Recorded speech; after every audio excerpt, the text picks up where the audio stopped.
I used to believe that home was more than a place.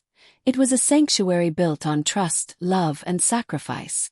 For decades, I worked myself to the bone, making sure my children had everything they needed. I stitched their clothes when we couldn't afford new ones, cooked meals out of almost nothing, and stood by their beds when they were sick, praying feverishly for their health. Every corner of that house held memories. Every wall carried the echoes of laughter, arguments, and whispered dreams.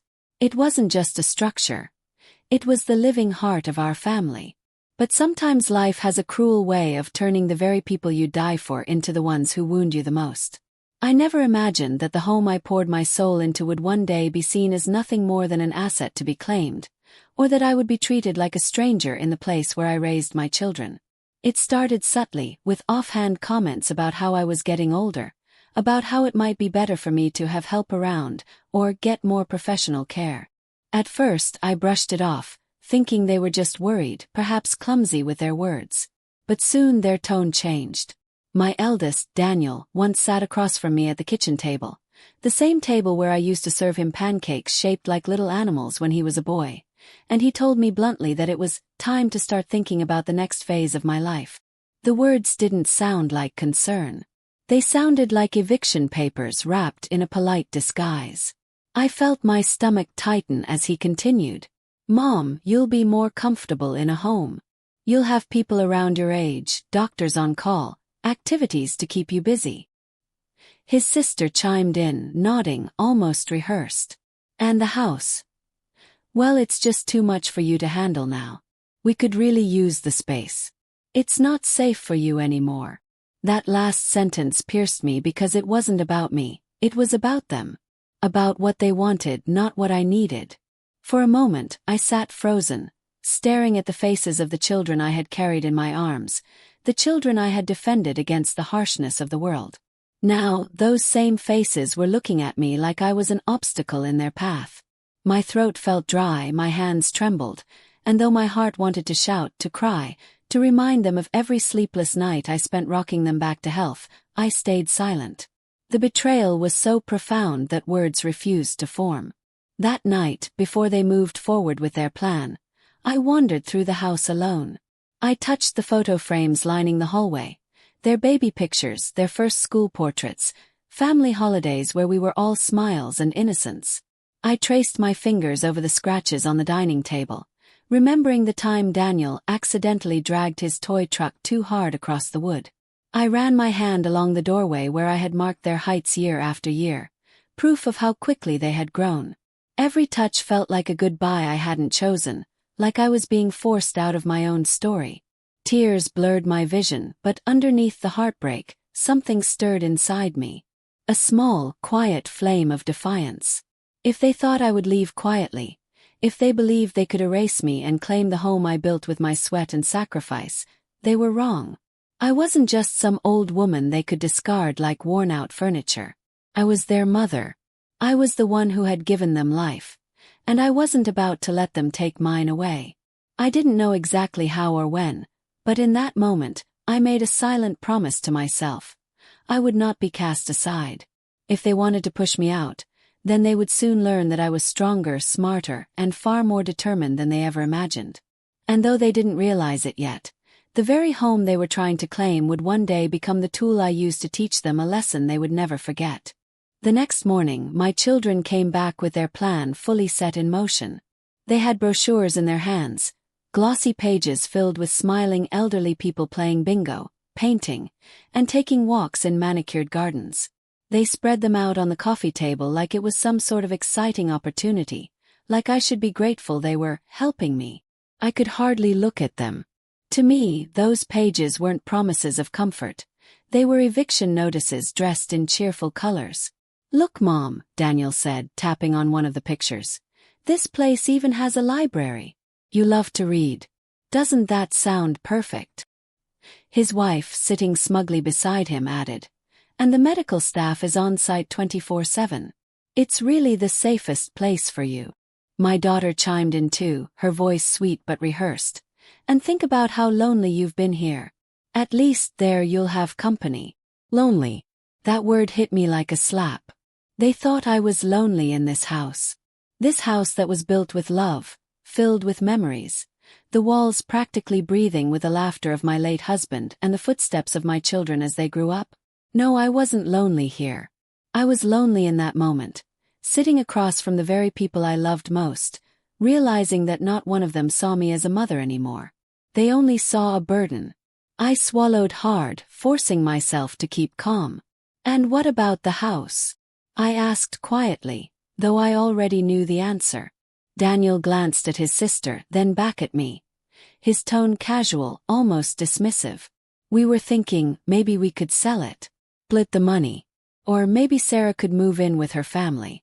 "Makes the most sense, Mom. It's just too much for you to handle alone." There it was, the truth stripped bare. They didn't want what was best for me. They wanted what was best for themselves. The home I had built, the memories I had preserved, the very roof that had sheltered them from storms, both literal and figurative, was nothing more than property in their eyes. I felt my heart break in a way I didn't know was possible. My children, the ones I sacrificed everything for, were preparing to discard me like a piece of old furniture so they could take what was mine. My chest ached, but I refused to let them see me cry.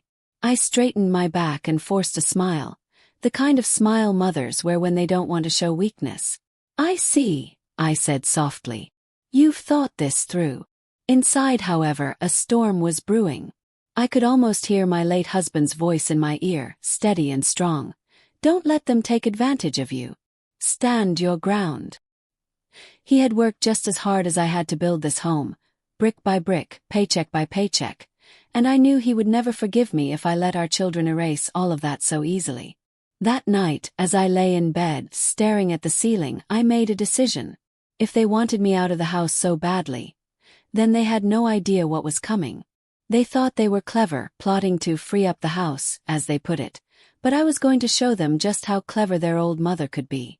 They had underestimated me, forgotten who I was, forgotten the strength it took to raise them in the first place. The next day, I began making quiet phone calls.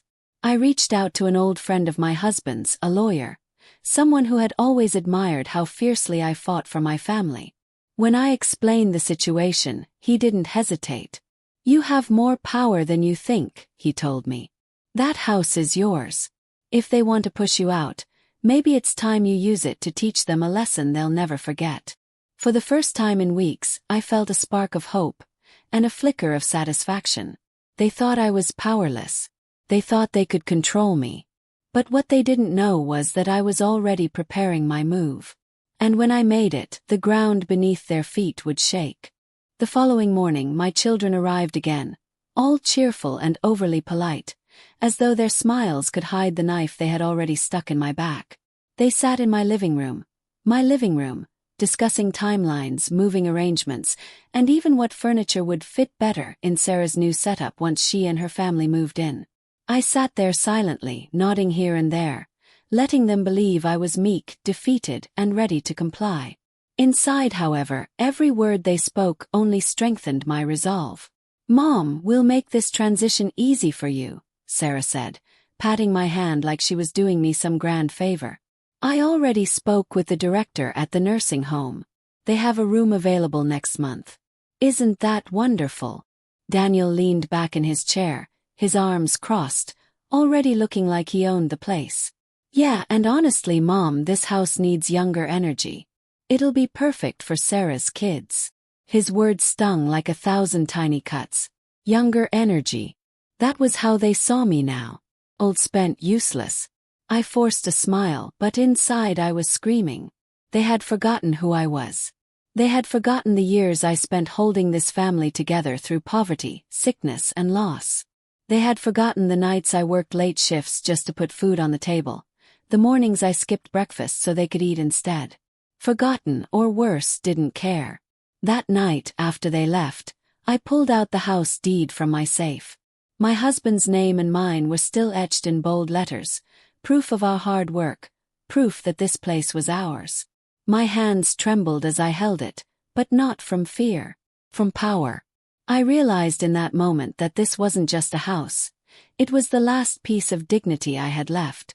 And if they wanted it so badly, they were going to learn exactly what it meant to take from me. The next day I went to meet the lawyer. He greeted me warmly, shaking my hand with a kind of firmness that gave me confidence. I explained everything, my voice trembling at first but growing stronger with every word. When I was finished, he leaned back, a small smile tugging at the corners of his mouth. You know, they think they're playing chess with you, but what they don't realize is, you've been playing longer. If you want, I can draw up papers tomorrow. We can put the house on the market immediately. The thought sent a thrill through me. The house sold. The very thing they wanted to steal from me, gone before they even had the chance to touch it. At first I hesitated. After all, this was the home I built with my husband, the home where I raised my children. But then I remembered their words. Extra space. Free up the house. Younger energy. They had already erased my connection to this place. So why should I hold on to it for them? Do it, I said firmly, surprising even myself with how steady my voice was. List it. I want it sold as soon as possible. The lawyer nodded. Consider it done. And don't worry. I'll make sure everything is legal and airtight. They won't see this coming. Walking out of his office that day, I felt lighter than I had in years. The weight of their betrayal was still heavy on my heart, but now it was balanced with something else. Determination. They thought they had cornered me, but I was about to flip the board entirely. At dinner that evening, when Daniel called to check in, I let him ramble on about timelines and moving trucks. I even thanked him for thinking of me. Every word I spoke was layered with irony he couldn't detect. Because while he was planning my move to a nursing home, I was planning a move of my own, one that would leave him, his sister, and their selfish little plans in ruins. And as I hung up the phone, I whispered to myself, "You wanted the house? Too bad. Because soon, none of us will have it." 2 weeks later, the for sale sign went up. I stood at the window, peeking through the curtains, watching the man hammer it into the ground. The sound of each strike echoed through me like a war drum, steady, deliberate, final. It was as though the house itself, tired of the betrayal festering inside its walls, had agreed with me. It was time to let go. Of course, my children didn't know yet. They were too busy planning their new life inside what they thought would soon be theirs. Sarah sent me Pinterest boards of how she wanted to redecorate, as if I should be excited to see my home painted over with her favorite shades of beige. Daniel kept calling about which furniture I should leave behind for convenience. They didn't realize that while they were planning their dream home, I was dismantling it right under their noses. That evening, Daniel stopped by unannounced. He walked in like he already owned the place, tossing his keys on the counter. "Hey, Mom," he said casually. "So, I talked to Sarah and we think moving you next month works best. Gives us time to fix up the kids' rooms." His eyes roamed around the living room, already stripping it of me. I stayed quiet for a moment, just long enough for him to notice something was off. "Mom, what's with the face?" "Oh, nothing," I said, my voice calm, almost too calm. "Just wondering how you'll feel when those plans fall apart." He frowned. "What are you talking about?" But I didn't answer. Instead, I excused myself to the kitchen, hiding the smile tugging at my lips. His confusion was just the beginning. The very next morning, I got the first call from a potential buyer. A young couple, newly married, eager to start fresh. They toured the house with wide eyes, touching the walls, admiring the garden I had cared for with my own hands. Watching them, I felt a bittersweet tug in my chest. They respected this place. They saw it as something to nurture, not just plunder. It gave me peace to know that if the house went to them, it would be cherished, not treated like a trophy. Later that day, Sarah stopped by with her children. She dropped them off in the living room, letting them run wild while she checked measurements. She walked through the kitchen, murmuring to herself about where her coffee maker would go, then stepped into the dining room, imagining her family dinners. "It's going to be so perfect," she sighed. I watched her, my jaw tightening. She didn't even ask if I was okay, if I had eaten, if I was comfortable. To her, I was already gone, erased. Just the old woman who'd once lived here. She didn't notice the realtor's card on the counter.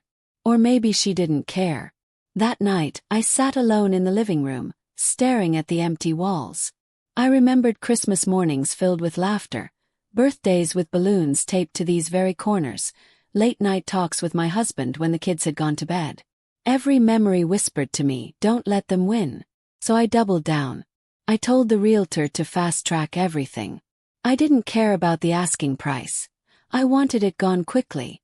Every day that passed brought me closer to my revenge. And every call from my children, every smug assumption they made, only fueled me further. By the end of the week, the young couple had made an offer. Good one. I accepted without hesitation. As I signed the papers, my heart raced, not from fear but from exhilaration. I wasn't just selling a house. I was rewriting the story. The betrayal they thought would define me was about to backfire spectacularly. And the best part, they wouldn't know until it was too late. That night, I whispered to the empty air, to the ghost of my husband who had once promised to protect me. Don't worry, love. They won't get away with this. Not now, not ever. The papers were signed, the ink still fresh, and the house no longer legally mine. For years, this place had been my anchor, the one thing tying me to a sense of family and stability.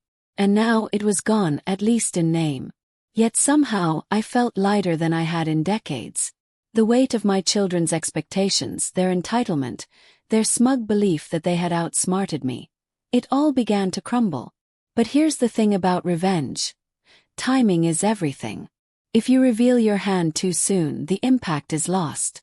So I stayed quiet, keeping the sale a secret while the days unfolded like normal. Daniel and Sarah were still calling, planning, rearranging my life like it was theirs to control. Every call was a reminder of their arrogance, and every word made the eventual reveal taste sweeter in my imagination.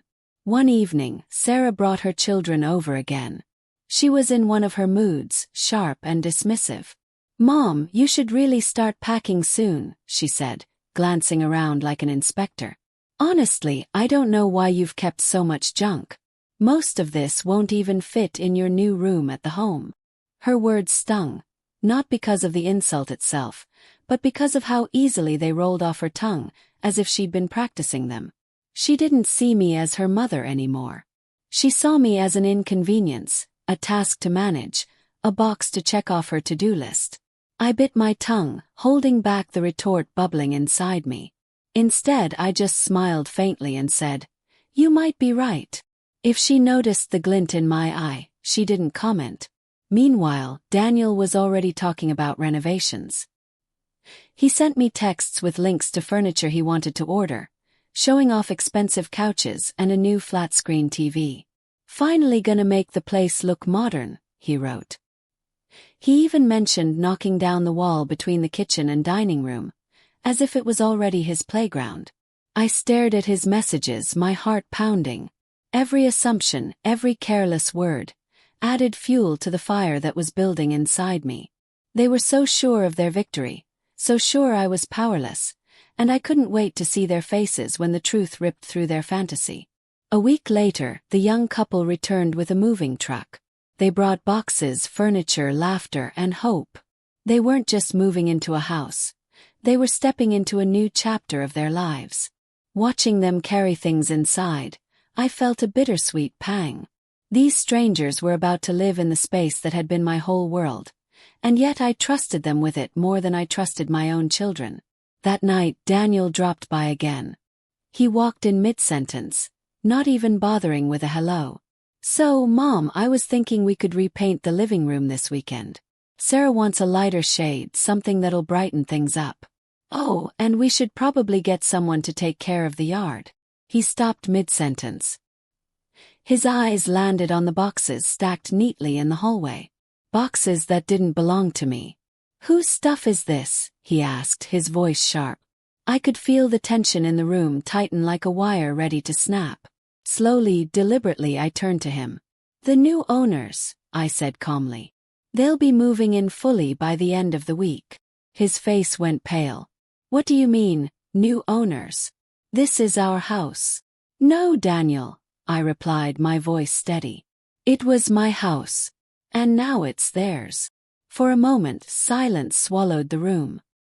His mouth opened, closed, then opened again like a fish gasping for air. He couldn't process it. His reality had just shattered in an instant, and I could almost see the gears grinding in his head, trying to reconcile the smug confidence he'd been carrying with the truth now staring him in the face. I didn't elaborate.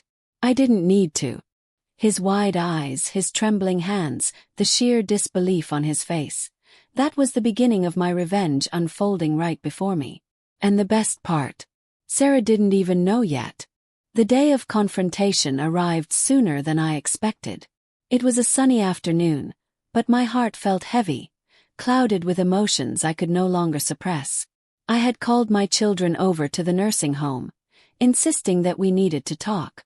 They were reluctant as always, but the mention of important matters regarding the house and my finances had been enough to get them through the doors.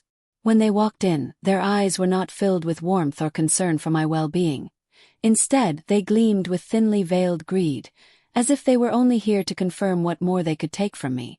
I sat waiting in the lounge, my cane propped beside me, my documents neatly arranged in a folder on the table. When they entered, they barely greeted me. My daughter, with her usual cold expression, sat across from me, while my son leaned back lazily, his arms folded as though this was yet another inconvenience in his busy schedule. The silence was thick, suffocating, and I could feel the distance between us more than ever before. It wasn't just physical, it was emotional, spiritual, and irreparable. I wanted to talk about the house, I began softly, watching their faces carefully. Instantly, their eyes sharpened, and their posture shifted. They were alert now, like predators circling prey. My daughter leaned forward, her voice suddenly sweet. "Yes, Dad, we've been meaning to discuss that. It's too big for you to manage. Selling it would be the smart thing to do. You could use the money to stay comfortable here." My son chimed in, nodding. "Exactly. It's practical. Besides, what do you need it for? You're here now." Their words pierced me like daggers. Not once did they consider what the house meant to me. Not once did they remember the decades I spent building it brick by brick, room by room, filling it with memories of their childhoods, their mother's laughter, our family dinners, and the echoes of holidays past. To them, it was nothing more than a property to be liquidated. To me, it was the very essence of my life's journey. As they spoke over each other, planning out how quickly they could sell it, something inside me snapped. I raised my hand, and my voice, for the first time in years, carried a sharp authority that silenced them instantly. "Enough!" The word echoed across the room, and for the first time, I saw a flicker of surprise in their eyes. My hands trembled, not with weakness, but with a surge of strength I hadn't felt in years. "You put me here because I was inconvenient. You said it was for my health, but I know the truth, you wanted the house. You wanted me out of the way so you could pick my bones clean while I was still alive." My voice shook with rage, but also with sorrow. My son scoffed, muttering, "Don't be dramatic," but even he couldn't meet my gaze. My daughter crossed her arms defensively, her face hardening like stone. I reached for the folder on the table, sliding it toward them. Their eyes widened as I spoke. "I already sold the house. Every last cent is gone from your greedy hands. And do you know what? I don't regret it. I'd rather see strangers live in it than watch my own children destroy its memory." The color drained from their faces. My daughter stammered, You can't be serious." My son slammed his fist on the table. "You had no right." But I looked them straight in the eye and said calmly, "It was mine. Earned it. I worked for it. And if you think I'll let you strip me of my dignity in my final years, you've gravely underestimated me." The silence that followed was deafening. They had no words, no excuses, no apologies. Just shock, anger, and disbelief. And in that moment, I knew that the ties between us had been cut for good. It hurt. Oh, how it hurt, but it was also liberating. For the first time in years, I felt in control of my life again. That was the breaking point, the moment where I stopped being their victim and reclaimed my voice. And though it shattered whatever illusion of family we had left, it was the only way forward. The storm I unleashed in that nursing home lounge didn't end when my children stormed out the door. It only began there. For days, the silence was deafening. No calls, no visits, no messages. They had always been distant, but this time it was different. I could feel the shift in the air. It wasn't mere neglect anymore, it was fury. The kind of cold, silent rage that simmers beneath the surface, waiting for a chance to erupt. First I felt guilty. The loneliness gnawed at me in the quiet of my room. I thought about the years I had spent raising them, the sleepless nights when they were children, the sacrifices I made to give them a better life. I thought about their mother, my late wife, and what she would say if she saw us now. Her family broken beyond repair. That guilt pressed on my chest like a weight I couldn't shake. But the more I thought about it, the more I realized the truth. I hadn't broken the family. They had. By valuing bricks and money over blood, they had destroyed the bond we once shared. I simply chose not to hand them the knife to cut me deeper. When word spread through the nursing home that I had sold my house and cut off my greedy children, whispers followed me wherever I went. Some residents clapped me on the back, calling me brave for standing up to them. Others shook their heads, muttering that I was too harsh. But in the eyes of the nurses and caretakers, the people who truly saw me every day, I found understanding. They knew better than most how easily the elderly were treated like burdens, cast aside once their usefulness had faded. A week later, my daughter finally showed up. She barged into my room without knocking, her face red with anger. "How could you do this to us?" she spat. Her voice trembled, not with sorrow but with rage. "We're your children. That house was supposed to be ours. It was our inheritance. You had no right to take that from us." I looked at her calmly, though inside my heart was pounding. "No, it was my house, my life, my memories. You abandoned me in here, and you dare to claim rights over something you never earned." My voice was steady, even though my hands shook on the cane. She sneered, tears welling in her eyes, though whether they were from anger or genuine pain, I could no longer tell. "You'll regret this. You'll die alone in here, and we won't be around to bury you." With that, she stormed out, her words hanging in the air like poison. Her threat cut deep, but strangely it also clarified things for me. It showed me just how little love remained in her heart, how completely the idea of wealth had corrupted her. I grieved. Not for the house, not for the money, but for the children I had lost long before that day. My son never came. Instead, he sent me a letter, short, curt, and dripping with resentment.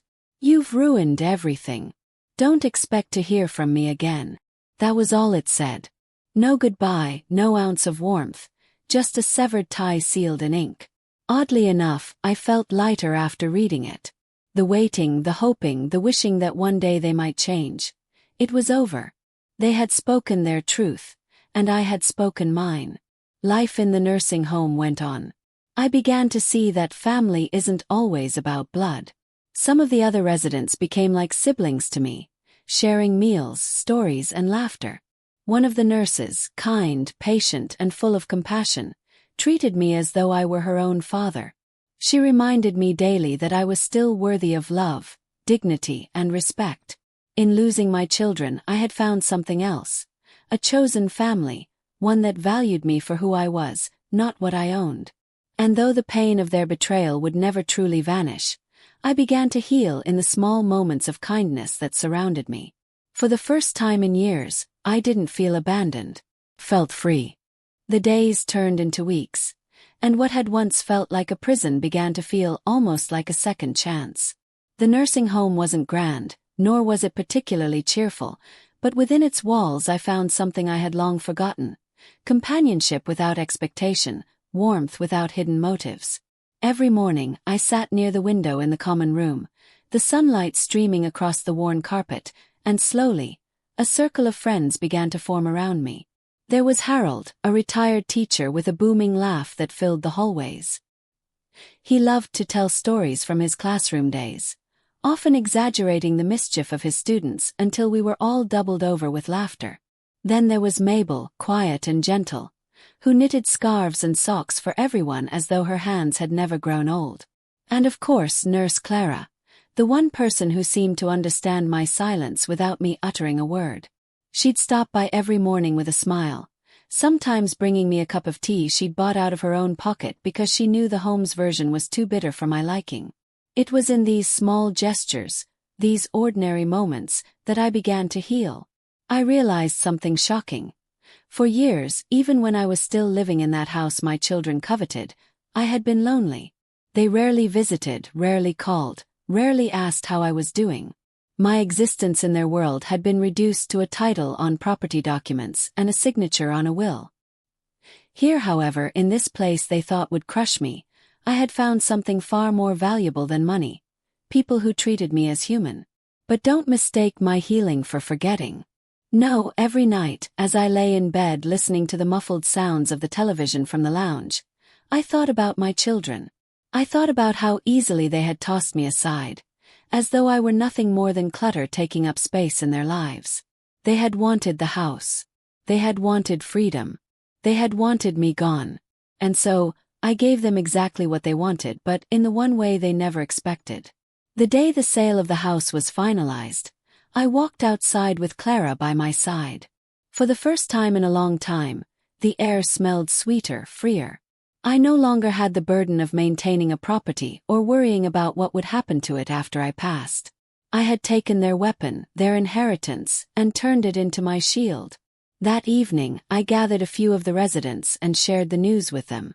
Harold slapped me on the back, his laughter echoing like thunder. "You sly old fox," he said. "You showed them, didn't you?" Mabel patted my hand gently, her eyes full of sympathy. "It must still hurt," she whispered, and she was right. Did. But pain doesn't always have to weaken you. Sometimes it gives you the strength to stand taller. Over time, Clara became more than just a nurse to me. She was like the daughter I wished I had, one who didn't see me as a burden, one who didn't calculate my worth in dollars and deeds. She sat with me on my worst days, laughing with me on my best. She reminded me of the meaning of loyalty, the beauty of kindness freely given. And in her presence, I began to imagine a different kind of legacy, one not bound by bloodlines but by gratitude. It was then that the idea took root, quiet but powerful. My children had written me off, so why should they inherit anything from me? Why should the people who abandoned me get to profit from my life's work, while the people who actually cared for me got nothing? That night, I opened the small drawer by my bedside, pulled out the old envelope where I kept my will, and stared at it for a long while. My heart was heavy, torn between years of habit, of thinking of my children first, and the reality before me. But as I thought of Clara's warm smile and the cruel words my daughter had flung at me, the decision became clear. Blood had abandoned me, but kindness had found me. And so I began to write.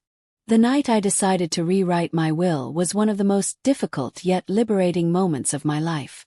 I sat at the small wooden desk in my room, the lamp casting a faint glow across the papers, and for the first time in decades, I allowed myself to truly think about what I wanted. Not what my children expected, not what tradition demanded, but what my heart told me was right. My hands trembled as I held the pen, not from age alone, but from the weight of the decision. This was not just ink on paper. This was justice, a final statement that would echo long after I was gone.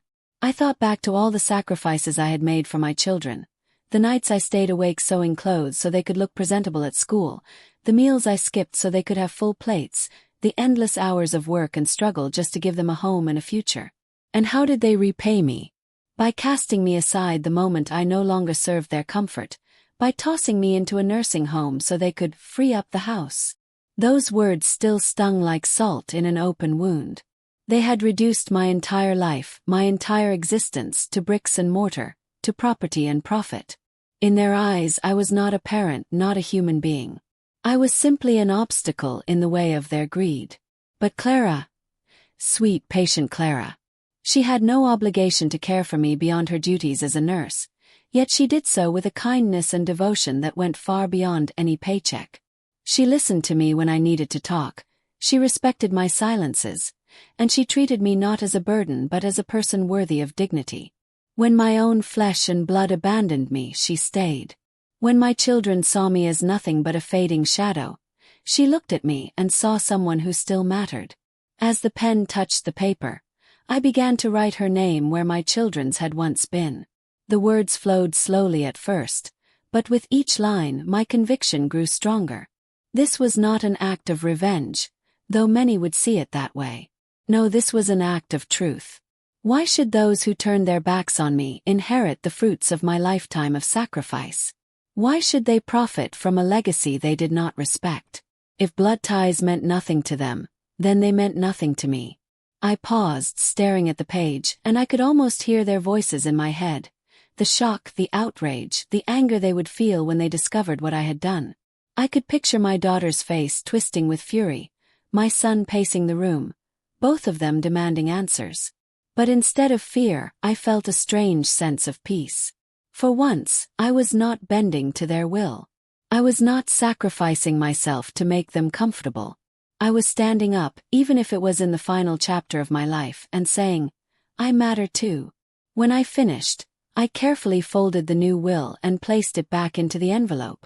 My heart felt lighter, as though a heavy chain had finally been lifted from around my neck. For years I had believed that my duty as a parent was endless, that no matter what, I must always put my children first. But that night I realized something I wish I had known sooner.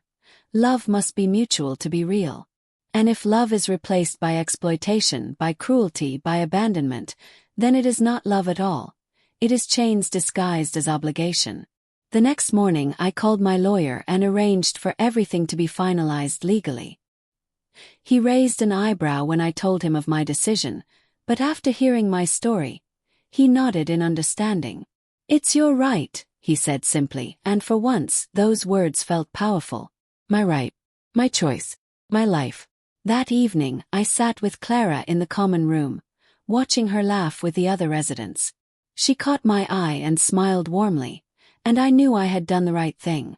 My children had thrown me away, but fate had placed Clara in my path, and through her, I had rediscovered what family truly meant.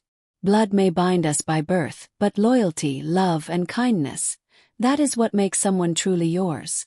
For the first time in many years, I looked toward the future without dread. I knew that when my time came, I would leave this world not as a discarded parent, but as someone who had chosen to value themselves, someone who had given their legacy to the person who had earned it, not demanded it. As I went to bed that night, I whispered to myself a truth that had taken a lifetime to learn. Sometimes, family is not the one you're born into. It's the one you find when the world has given up on you. The day of reckoning came sooner than I had expected. My children, smug and self-assured, arrived at the nursing home with their fake smiles and hollow words, no doubt expecting me to apologize for being a burden, to thank them for taking care of me. They had no idea what was waiting for them. When the lawyer arrived with the sealed envelope, their faces shifted from arrogance to confusion. They listened impatiently as he began to read my will aloud, their eyes darting back and forth, waiting for the moment when their names would appear alongside my home, my savings, my possessions, the fruits of a lifetime's labor. But the moment never came. Instead, the lawyer spoke Clara's name with clarity and finality, over and over again. Every penny, every brick, every ounce of what I had built was hers. The silence that followed was thick, suffocating. My daughter's face flushed with anger, my son's fists clenched at his sides. They sputtered, argued, shouted, asking how I could betray them, how I could give their inheritance to a stranger. And in that moment, I looked at them with a calm I had never known. You betrayed me first, I said softly. You treated me like a burden, like I was nothing but an obstacle to your comfort. You called me an extra mouth, a weight, a problem. Clara treated me like a human being. She is my family now. Their fury grew, but their power over me was gone. For once in my life, I was not afraid of their anger. For once, I had the upper hand. They left that room red-faced and bitter, but I stayed behind with Clara, my heart lighter than it had been in years. She squeezed my hand and whispered, "You deserve this peace." And I believed her. The days that followed were quiet, but filled with a joy I hadn't felt in a long time. Clara became more than just my caretaker. She was my confidant, my companion, my chosen daughter. The home I left behind would no longer be a prize for ungrateful children, but a gift to someone who had shown me real love when I needed it most. As time moved on, I realized something powerful. Money, houses, wills, they are symbols, yes, but more importantly, they are choices. And my choice was to value kindness over cruelty, loyalty over blood, and dignity over obligation. My children may never forgive me, but I had finally forgiven myself for allowing their disrespect to define me for so long. One evening, as Clara and I sat together watching the sunset through the wide window of the home, I felt tears welling in my eyes. Not from sadness, but from gratitude. Life had been harsh, but it had also given me the chance to take back my voice, even if it was in my final years. I wasn't just a forgotten mother anymore. I was a woman who had lived, endured, and finally reclaimed her worth. And so, if you're hearing my story today, I hope you remember this. Family is not always defined by blood, but by love. Respect cannot be demanded, it must be earned. And sometimes, the greatest justice comes not from revenge, but from choosing peace and giving your legacy to the one who truly deserves it. Thank you for listening to my journey, for walking with me through the pain and the triumph, through the betrayal and the redemption. And as always, thank you for watching.